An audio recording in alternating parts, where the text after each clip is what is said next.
buenas tardes a todos los participantes.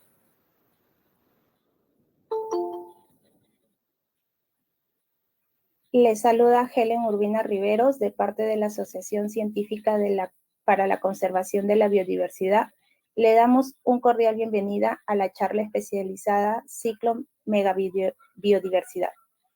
Esta tarde nos acompañan dos ponentes para la celebración del aniversario de la Asociación Científica para la Conservación de la Biodiversidad, el cual nos presentarán dos trabajos realizados por la asociación.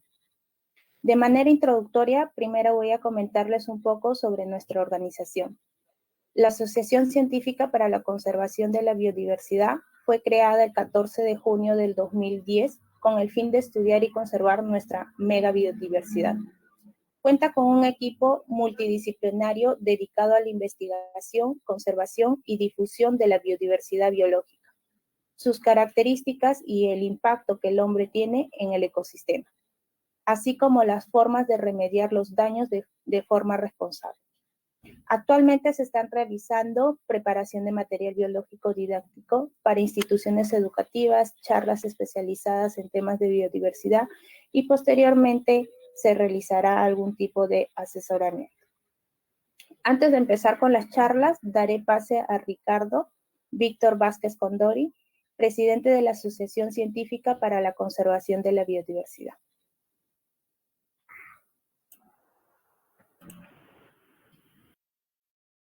Queridos amigos, tengan todos muy buenas tardes. Hoy una utopía se hizo realidad entre todos y por el esfuerzo de muchos.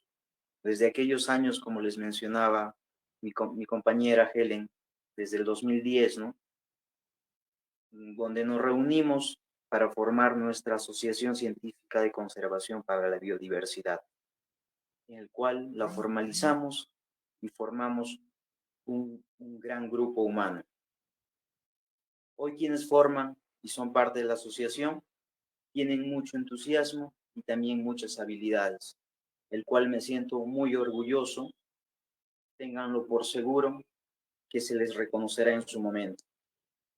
Lamentablemente estamos atravesando una crisis y estoy seguro pues que lo vamos a superar. Me hubiera gustado nombrarlos personalmente a cada uno de ustedes, pero no me quiero olvidar de ninguno.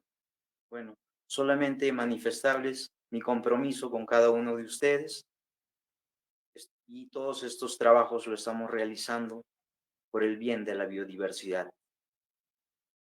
Sin más que decirles, solamente que Dios siga bendiciéndolos a cada uno de ustedes y sobre todo a sus familias. Muchas gracias. Muchas gracias, Ricardo. Bueno, sin más preámbulo, daremos inicio al primer ponente, Uriel Torres Ceballos. Él es egresado de Biología de la Universidad Ricardo Palma, investigador y tutor en el Museo Natural Vera Alemán de la universidad mencionada, en donde desarrolla investigaciones vinculadas al ámbito marino costero en énfasis invertebrados. Asimismo, tiene interés en el impacto antropogénico en la fauna marina y participa como colaborador de la asociación y cuenta con publicaciones en revistas nacionales indexadas. Muy buenas tardes con todos, ¿qué tal? ¿Se me escucha? ¿Se me oye bien? ¿Sí? Muy bien. Entonces vamos a iniciar la charla del día de hoy. Perfecto. Bien, ¿se logra ver? A ver, me informan. Lo están compartiendo ahí, ¿no, Helen? Sí, puedes volver a compartir, por favor. Ya, a ver. A ver, a ver.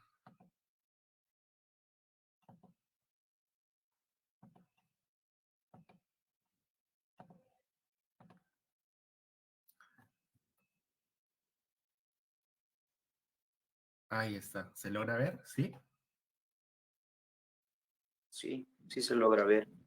Muy bien, perfecto. Entonces vamos a iniciar la charla del día de hoy y básicamente vamos a comentarles un poquito acerca de este trabajo que hemos realizado en conjunto con miembros de la ACCB y que fue publicado en una revista llamada Biotempo acá en el Perú. Entonces, vamos a iniciar con esta charla y a este trabajo lo denominamos justamente a raíz de lo que encontramos en este animal marino que es el lobo chusco, que es la especie Otaria vironi. El título del trabajo se llama Ingesta de desecho antrópico en Otaria vironia en la playa San Pedro, Lurín, Perú. Mi nombre es Uriel Torres Ceballos, ya me presentaron. Y bueno, cuando hablamos de desecho antrópico, evidentemente tenemos que hacer énfasis a los plásticos, ¿no? Casi el 90% de desechos que se encuentran a nivel mundial representan el plástico. Y curiosamente, un dato interesante es de que el primer plástico creado en el año 1907 no desaparece hasta el día de hoy. Y esto se debe justamente a su durabilidad. Y ese primer plástico que apareció en el mundo se llama baquelita. Apareció en el año 1907. Y bueno, a medida que fue pasando el tiempo, estos plásticos fueron configurando en forma, en tamaño, en colores, un poco para simplificarnos la vida, pero también para perjudicarnos, ¿no? ¿Y esto a qué se debe? En este periodo del año 1907 hasta la actualidad fueron apareciendo diferentes tipos de plástico y estos plásticos se fueron a su vez reduciendo hasta llegar a lo que conocemos hoy en día como microplásticos. Partículas de 1 a 5 milímetros que se generan principalmente por la fotooxidación del sol, por el movimiento de las mareas y al final se van configurando en pequeñas partículas que generan muchísimo impacto en la vida marina y en la vida terrestre. Entonces, en relación con microplásticos, también hay microplásticos primarios y secundarios. Los primarios básicamente son los que son creados con este tamaño y los secundarios son los que se generan a través de la fotooxidación y a través de las corrientes de las mareas que generan, digamos, movimientos y al final se van disgregando cada vez en partículas más pequeñas. Y el plástico en el mar tiene muchas implicancias, básicamente porque genera un impacto muy negativo, principalmente a través de la pesca fantasma, ¿no?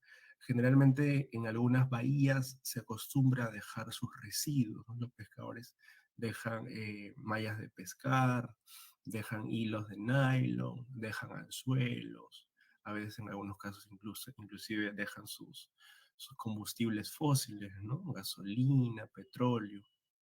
Y justamente estos residuos impactan de forma muy negativa, porque algunos animales se quedan enredados entre estas mallas, entre estas redes de pescar, ¿no? Y ahí es un punto importante. Otro punto también importante es el tema de transferencia trófica.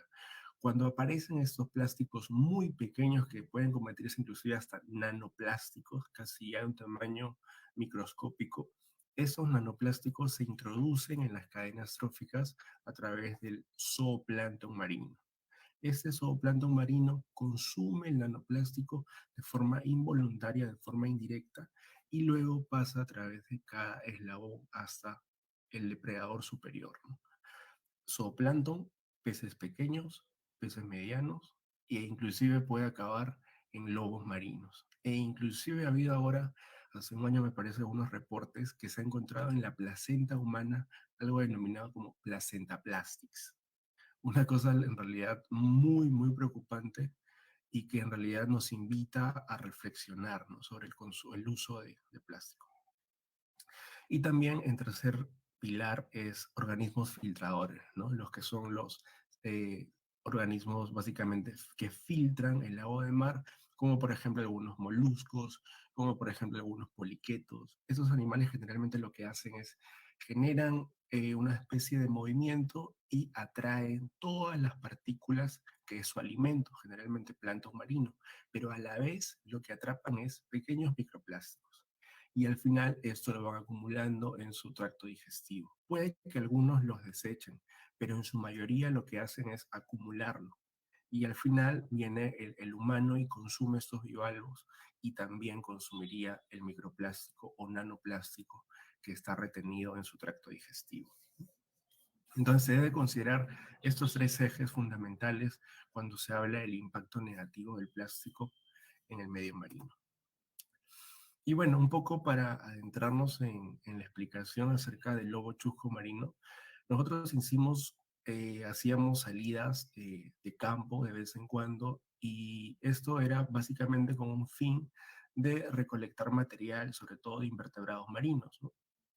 Y nos topamos con un cadáver de un lobo chusco marino que tenía, digamos, ciertas características que nos hacían preocuparnos, ¿no? Por la causa de muerte. Y justamente ahí se formó un equipo y este equipo se pudo trabajar y se pudo ahí averiguar y asimismo describir cuál era la posible causa de muerte, ¿sí? Entonces, este es el lobo chusco marino de la especie Otaria vironia, es sinónimo de Otaria flavensis, se encuentra en el grupo de la familia de los Otaridae, en el cual hay 14 especies y 7 géneros, muy importante. Acá en el Perú existen dos lobos marinos, ¿no? Los lobos chuscos y los lobos finos, también denominado el lobo chusco como lobo de un pelo y el lobo fino como lobo de dos pelos. Pero el carácter de diagnóstico principal que existe entre estas dos especies se remite a esta parte de acá, el cual se denomina como palatino superior. El palatino superior, en el caso de Otaria vironia, es más amplio y más alargado. Entonces, esto a la vez conlleva a que la cabeza del lobo chusco sea más amplio. Y como se puede ver, incluso se forma una especie de melena en el caso de lobos adultos, ¿no? Adquieren esta melena ya cuando están en época reproductiva.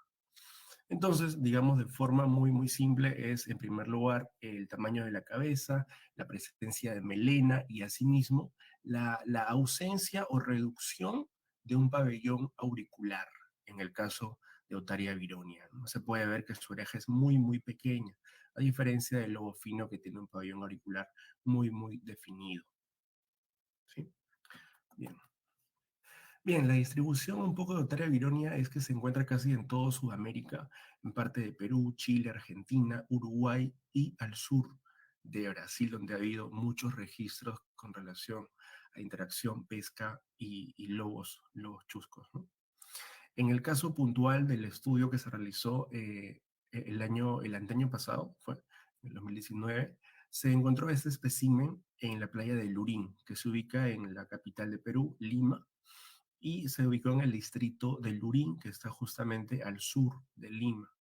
Esa playa es un poco descampada, entonces generalmente algunos lobos se acercan a las orillas ya que hay poca presencia humana y en algunos casos inclusive llegan a esas playas a fallecer, ¿no? ¿Sí? Bien, entonces cuando nosotros encontramos a estos especímenes, en realidad porque eran 4, decidimos hacer la necropsia únicamente en un ejemplar. Y esto básicamente era por una limitación de recurso humano, eran pocas personas y queríamos un poco descubrir qué es lo que había pasado con este ejemplar, ¿no? Y cuando se hace una necropsia, en primer lugar, se debe tener en cuenta el tema de bioseguridad. Estos animales generalmente tienen bacterias que pueden ser zoonóticas para el ser humano. Por ejemplo, micoplasma, también podría tener algunas bacterias, por ejemplo, Streptococcus, ¿no? Entonces hay que tener mucho cuidado cuando hacer la necropsia, siempre con las medidas de bioseguridad respectivas. El ejemplar que nosotros decidimos hacer la necropsia fue un ejemplar macho, que medía de hocico hasta la parte de la aleta caudal, las aletas caudales, medía 2,75 metros. Era un ejemplar muy, muy grande. Y también cuando se hace la necropsia se debe tener en cuenta el estado de descomposición, porque dependiendo del estado de descomposición se va a proceder de una u otra forma. En este caso nosotros estimábamos que había fallecido hace más o menos una semana y media, 2 semanas, y esto justamente se debía al estado de descomposición que era en un nivel moderado. Entonces, un poquito para comentarles acerca de cómo se hace una necropsia en un animal tan grande. En primera instancia se coloca el espécimen de forma ventral hacia arriba, ¿no? Y se hace una incisión a lo largo de toda la línea media ventral, ¿sí? Generalmente con un bisturí se hace esta incisión a lo largo de toda esa línea media ventral. Y luego se establece ahí algunos puntos, por ejemplo, a nivel del hocico, después atrás de las aletas pectorales y también a nivel de los órganos reproductivos, ¿no? Entonces se hace ahí 3 incisiones de forma perpendicular a esta línea principal. Y luego se procede a abrir el espécimen ya nuevamente usando bisturís o cuchillos, ¿no? También otra cosa fundamental para poder comprender un poco el estado de salud de un lobo chusco marino es medir el nivel de la capa de grasa. ¿Por qué? Porque se puede definir cuánto se ha alimentado o si tenía, digamos, si es que el espécimen estaba muy emaciado, muy delgado, ¿no? O si era robusto. En este caso se hizo justamente, se hace 2 pequeños cortes de forma paralela y se mide la capa de grasa.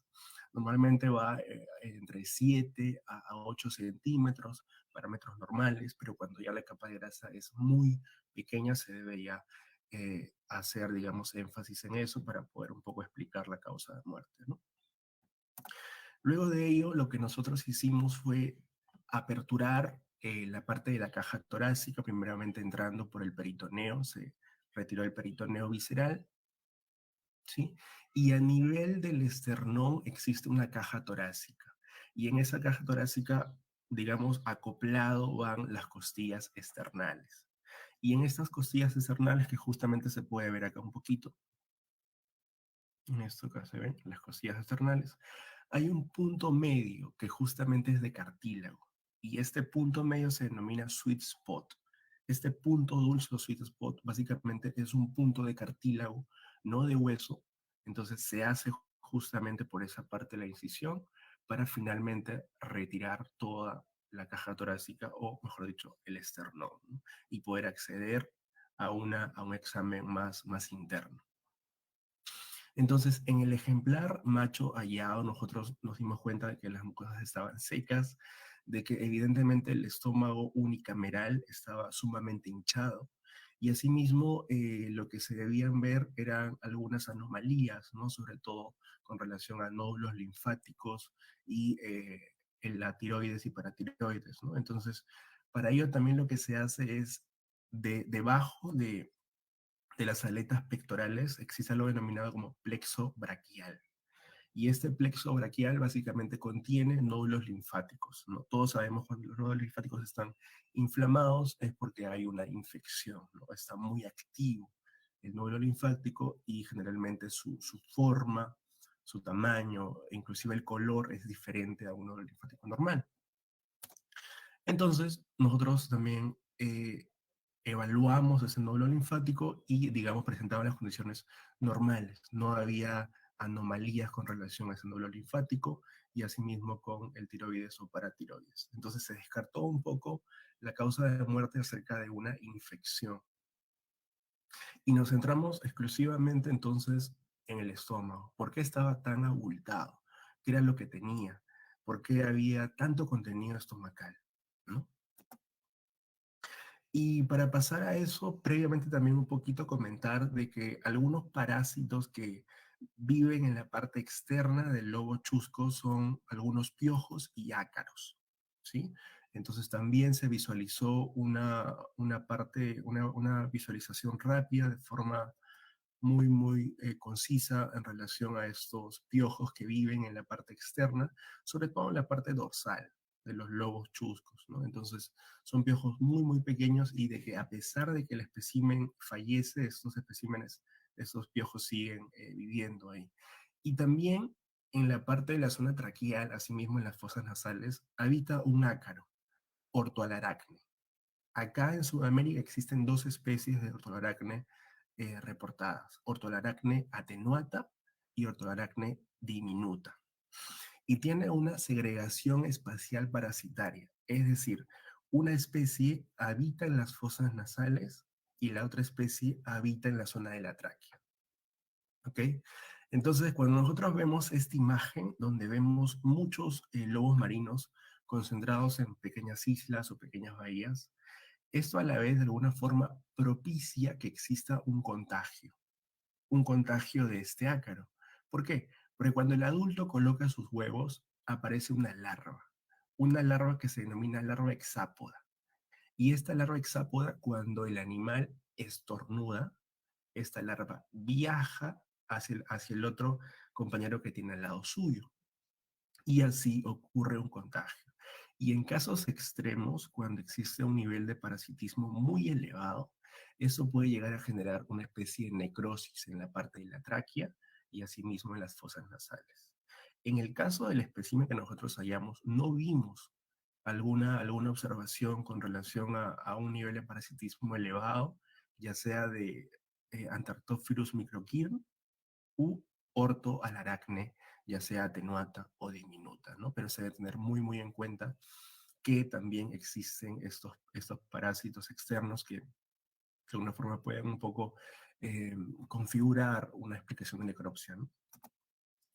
Entonces, nos enfocamos únicamente en el estómago unicameral y este estómago posee dos surcos, un surco mayor que está muy cercano al duodeno y un surco menor que está muy cercano a la parte del esófago. Y lo que se hace para retirar, digamos, de forma correcta el estómago es hacer un amarrado, una ligadura, ¿sí? Y esta ligadura básicamente se hace a través de un hilo de nylon, justamente en la parte esófago y duodeno. Entonces, esto me evita que el contenido estomacal caiga o se libere, ¿no? Se hacen las ligaduras y se procede al retiro del estómago, ¿ok? Y también vinculado al estómago, en la parte del intestino existe algo que se denomina un nódulo linfático perigástrico. Y este nódulo linfático está muy relacionado a si el animal ha tenido tal vez una infección generada a partir del estómago o intestino. Entonces se debe también revisar si es que existe alguna anomalía con relación a este nódulo linfático perigástrico, ¿sí? Entonces se realizó el retiro de ese estómago y se procedió a abrir a través del surco menor hacia el surco mayor, de una posición craneal hacia una posición caudal. Y lo que hallamos en este espécimen macho, ubicado en la playa de Lurín, fue presencia de redes de nylon, más o menos de 1,5 metros de extensión y de un diámetro de 0,5 milímetros.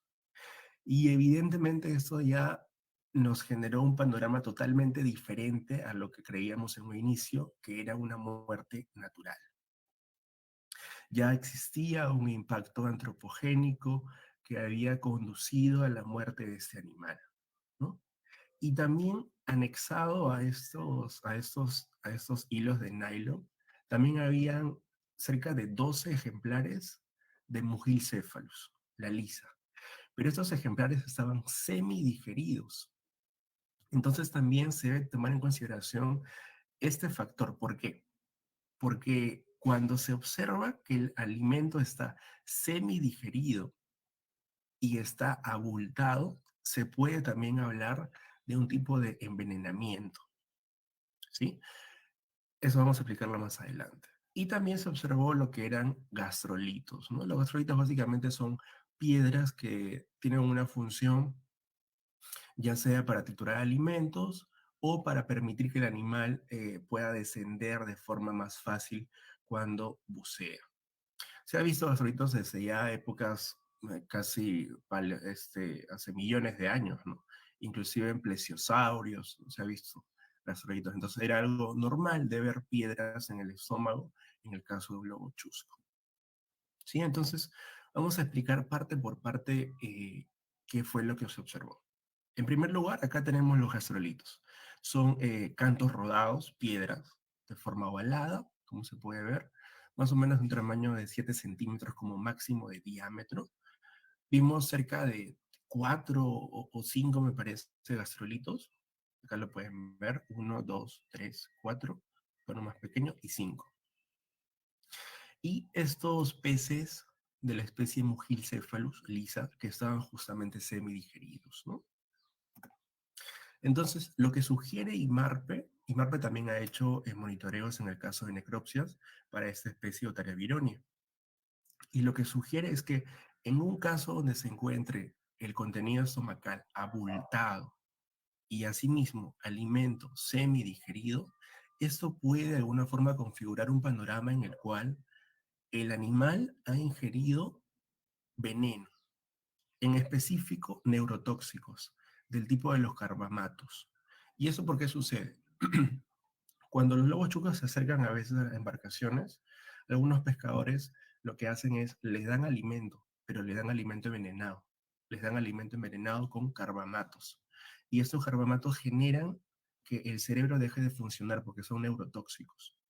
Entonces, este contenido estomacal que el animal ha digerido, al final se queda de forma, digamos, retenida en el estómago. Entonces, encontrar eso un poco nos llevó a pensar eso, ¿no? De que el animal había sido envenenado. ¿Esto cómo se comprueba? Cuando se encuentra justamente mucho alimento semidigerido, lo que se hace es una cromatografía en capa fina. Y esto puede ya detectarme si hay presencia o no de carbamatos, ¿no? Y por otro lado teníamos el tema de las redes de nylon. En el caso de las redes de nylon, nos dimos cuenta de que si observamos, estaban muy vinculados a la parte anterior, la parte craneal, es decir, cerca al esófago.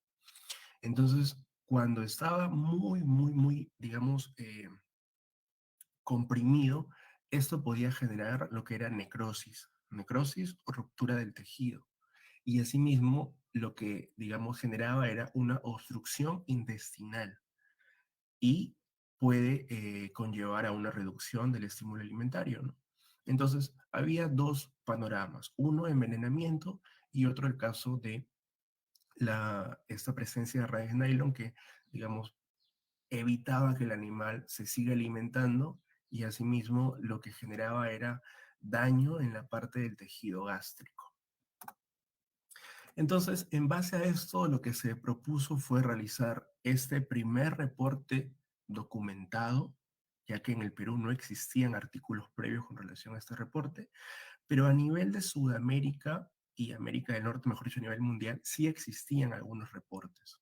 Entonces, lo que también se elaboró fue un listado de las especies de otáride vinculadas o impactadas con redes o con desechos antrópicos de forma general, ¿no? Entonces, de estas 14 especies de otáride, 6 habían sido impactadas a nivel mundial. ¿Cuáles eran estas? En primer lugar, era Artocephalus australis. Artocephalus australis es el lobo fino. Como comenté anteriormente, el lobo fino tiene un pabellón auricular más amplio, ¿no? Como se ve acá, a diferencia del lobo chusco. Y este lobo fino había sido impactado, sobre todo en parte de Argentina y Brasil. ¿Qué había sucedido? Se habían encontrado bolsas plásticas, se habían encontrado redes de pesca, se habían encontrado inclusive filamentos pesqueros. Y lo que encuentra también el autor de anuncio es que cerca del 15% de animales evaluados presentaban al menos uno de estos residuos en su contenido estomacal. Entonces el porcentaje, a pesar de que es mínimo, el impacto que se tenía en relación a una posible muerte era muy amplia, ¿no? También otra especie que se encontró que había sido impactada por desechos antropogénicos fue Artocephalus forsteri. Esa es una especie de Australia. Habita casi en toda la costa de Australia, sobre todo en la parte sur. Y lo que se encontró acá generalmente fueron redes de pesca. A diferencia de Artocephalus australis, acá el porcentaje de prevalencia en relación a estos desechos fue menor, casi del 8%, 7%. No obstante, se encontraron casi macrodesechos marinos del tamaño casi de unos medio metro a 1 metro. Entonces, el impacto acá también fue bastante grande. También otra especie que se observó que había sido impactada por desechos antropogénicos fue Eumetopias jubatus. Y en este caso se encontró vasos de poliestireno en su contenido estomacal. Acá el estudio fue un poco limitado debido a la inaccesibilidad en relación a estas islas donde viven Eumetopias jubatus. Entonces se evaluó únicamente 3 ejemplares y solo uno se encontró con poliestireno. Recordemos que el poliestireno es el plástico que más se demora en degradarse. Y digo degradarse entre comillas, ¿por qué? Porque todos sabemos que los plásticos no se degradan, sino únicamente se fragmentan en pequeñas partículas y al final conlleva la formación de nanoplásticos, plásticos casi invisibles que entran en las redes tróficas, incluso afectando al ser humano. Y esta especie, justamente la de evaluación, Otaria vironia o sinónimo Otaria flavescens, ¿no? En este caso se encontró al sur de Brasil algo muy, digamos, bastante dramático fue encontrar la presencia de anzuelos. Anzuelos de redes de pescar ancladas a la zona del esófago y algo muy similar a lo que se vio en el presente estudio fue encontrar redes de nylon conjuntamente con pescados semidigeridos. Entonces acá ya el impacto era bastante brutal, ¿no? Y por último, esta especie que es el lobo de California, Xalophus californianus, en el cual se encontró en un espécimen anzuelos, bolas de plomo y asimismo latas de aerosol. Se encontró esto en un espécimen de cerca de 12 que evaluaron en este artículo de Careta. Esta especie, Xalophus californianus, está vinculada a toda la costa de California, Estados Unidos, ¿no? Entonces, evidentemente, allá la generación de residuos es enorme en comparación con lo que se genera acá a nivel de Sudamérica, ¿no? Inclusive llegando a encontrar latas de aerosoles presentes en lobos marinos, ¿no? Anzuelos y asimismo plomos. Entonces, un poco en relación con estas medidas de mitigación y contingencia que se proponen en relación a este panorama de impacto que se genera a los otárides, es en primer lugar tener en consideración esto de los test de cromatografía. Evaluar de forma cualitativa la presencia de carbamatos o asimismo compuestos organofosforados que podrían ir conjuntamente con el pez que los pescadores le dan para que al final el ejemplar termine muriendo, ¿no? Se debe comprobar eso de forma muy constante y así tener probablemente picos en los cuales los animales son más impactados por los pescadores. También algo muy interesante que hacen en Chile, por ejemplo, es que tienen unos dispositivos sonoros.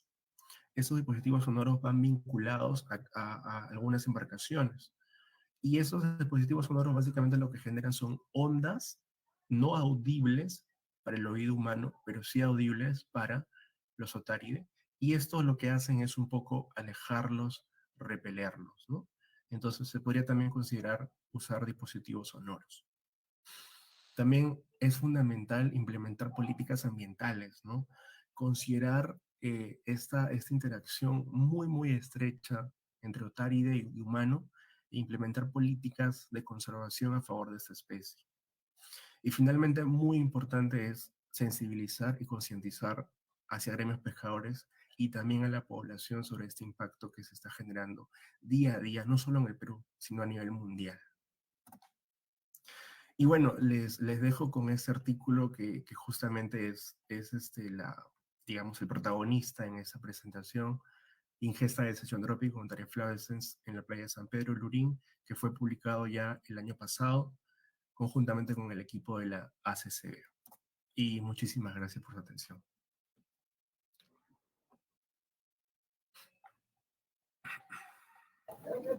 Ok, muchas gracias Uriel por la ponencia, estuvo muy interesante. No sé si por a través de acá del chat tendrán algunas preguntas.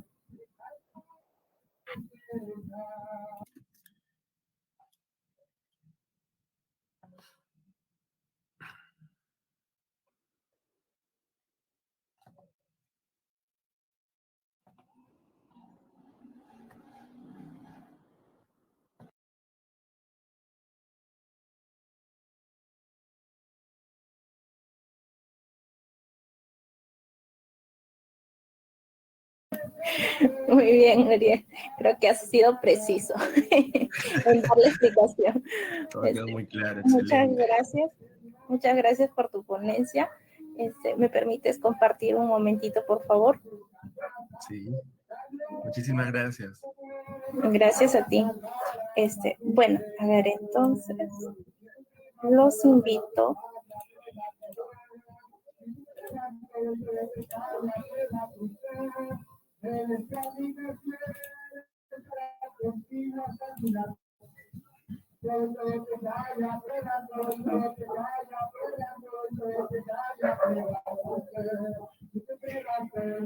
Muy bien, entonces los invito a participar en la siguiente charla, que es a las 6 de la tarde, ya con el ponente Rubén Guzmán. Muchas gracias. Regresamos en unos minutitos, por favor.